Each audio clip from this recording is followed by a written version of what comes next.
Hello there.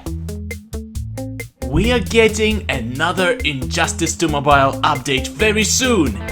Developers made the entire stream discussing what new features are coming, and I'm gonna share the most important stuff with you. Stick around.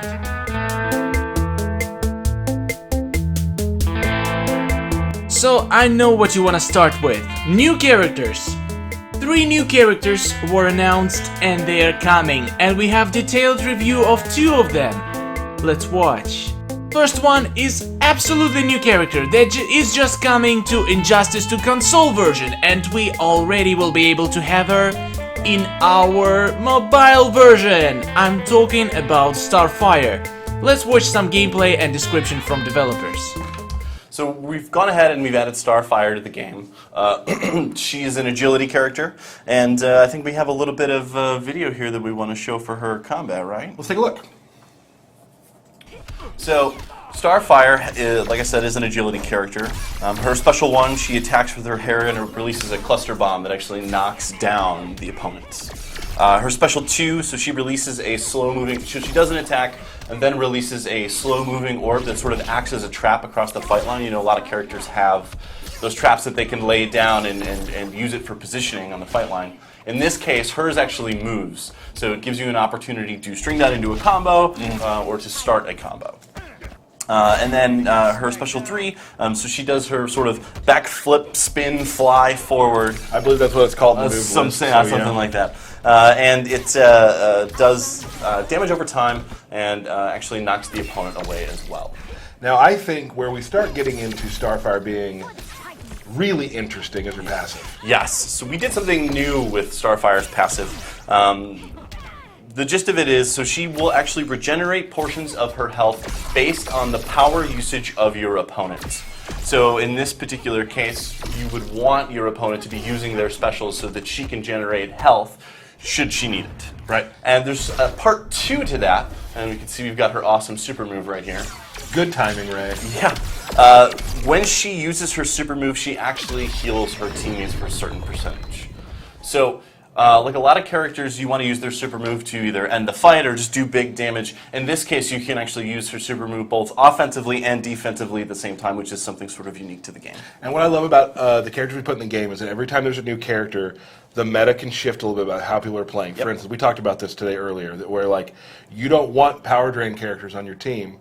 Because you want her to regain health. Like you want people using their power. Correct, right? correct. And then it becomes sort of this time like, I can use my super move now, but my teammates are all full health. Will this end the match? Let's just use it. Is this going to be a bit more of a slog of a match where I got to keep pushing people in? It depends. In some characters, I mean, when you're talking about not using power drain, you're talking about taking a lot of damage, and taking a lot of damage isn't necessarily great. However, there are characters in the game that will actually reflect damage back, so it might be a good idea to set up your team with characters that have that reflect, allow the other team to use their bars of meter and whatnot, and actually build up your defense. And, you know. To me, it's neat that you get to choose, though, like my team is hurt, this is a great time to use a super move, because now I'm healing them as well. So it's a really good way to a sustainable team with that. Wow, this girl looks absolutely amazing. I think they finally started making characters with great passives. No more unblockable chance for 3 seconds after successful special attack. New era of passives is coming. Let's watch the next new character, the Supergirl, the Dark Supergirl. The best thing about her is that we're gonna get her for free as arena reward, same way we did for Mythic Wonder Woman, so I'm super hyped for it. So we've got Dark Supergirl coming to the game. You can see here that she is another Mike character, and she is absolutely awesome looking. Not just like the card art, but in game. I think she's one of the best looking characters that we've added so far. Do we think we got some video here? Let's take a look. Little video. So Supergirl is, again, like I said, a Mike character. Her special 1 is with authority. Supergirl maintains a continuous heat vision beam that deals damage over time at any distance. So it will cross the fight line regardless of how far away you are. So one of the tactics I've used is dash away, fire the projectile, activate special 1. Start to deal that damage over time. In her ability 2, she flies forward and actually just knocks down her opponent. This is just the big damage special that she's got. Her ability 3, so she performs a quick close distance set of strikes that knock on the opponent. Again, it's that really big damage. The coolest thing about Supergirl is actually her passive ability, as these things usually are. So her tag-in is unique compared to all of the other characters. So she lands it from flight, and she does an unblockable slam right there. You saw it. That timing today is ridiculous. Thank you. She does this unblockable slam, and it does big damage, as you would expect Supergirl to do. So the coolest thing is that if it interrupts her opponent performing a special ability, she actually gets 5 seconds, and I think that's the last number that came across, but 5 seconds of a boost to both her damage and critical chance. Well, don't quote us, but that's what we think. Yeah. Well, the one that I've got on my dev build at my desk, she's level 60, so I don't know if that's 5 seconds per level 60 or but yeah. So she's a highly offensive character, does really big damage with her specials. She's obviously got that full screen attack, which is really nice, and then tagging her in pretty regularly to get that unblockable damage in is going to be pretty critical. And it's cool. Like we always talk about the synergy between console and mobile, and the thing that makes the console characters sort of stand out is their character power. Yeah. And we're starting to see really with these characters what makes them unique, very unique, is their passive. Yes. Their passives really change the game for all of them. I would say one of the things that we spend the most time on when developing these characters is coming up with really great passive ideas. And they keep getting like doing things you've never done before. Yeah. Like more interesting, it's moving up and up and up. It's a blessing and a curse because it's a problem of escalation. How have we made someone too powerful? It's one of those things that we bumped into in the past, and then we're not fans of nerfing characters that exist. So then we have to say, well, the next batch has got to be really awesome. So in like 2 years, it'll be like the passive they jump in, it's a one-shot kill to the entire other team. Exactly. Right. So that's and then it's done. Then we're finished.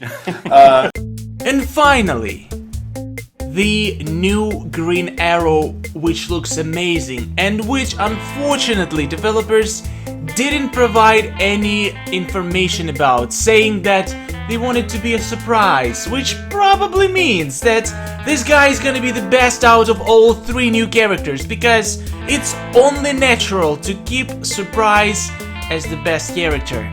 I can't wait to see what this guy does. Alright, with new characters out of the way, we have a lot of other amazing changes. Let's start with operations.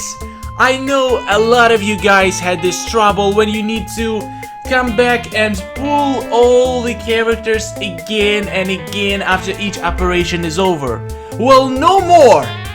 In Injustice 2 Mobile 1.6, this problem is taken care of. Let's see what developers have to say about it. Operations. You guys want easy restart in operations.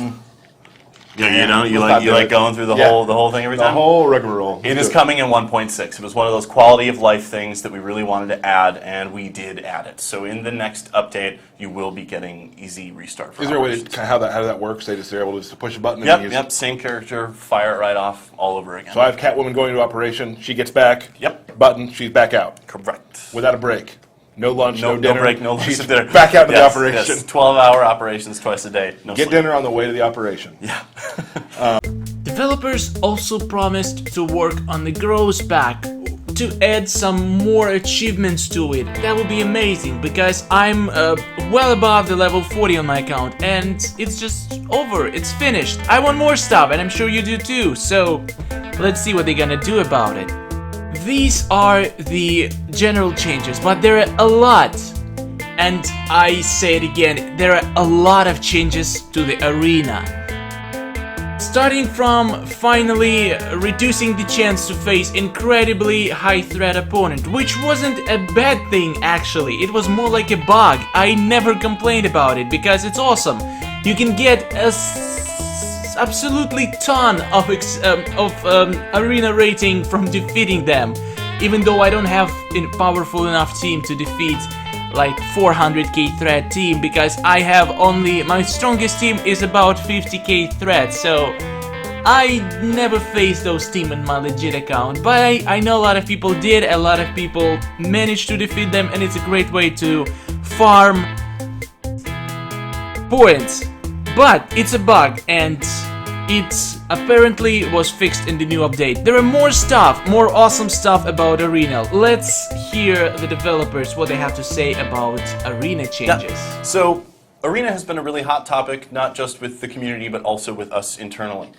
There were a lot of quality of life things that we really wanted to do, and we managed to tackle some of those for 1.6. So the first big thing I mentioned earlier based on a question is we've started to take into account getting high threat opponents, and we're sort of mitigating that over time.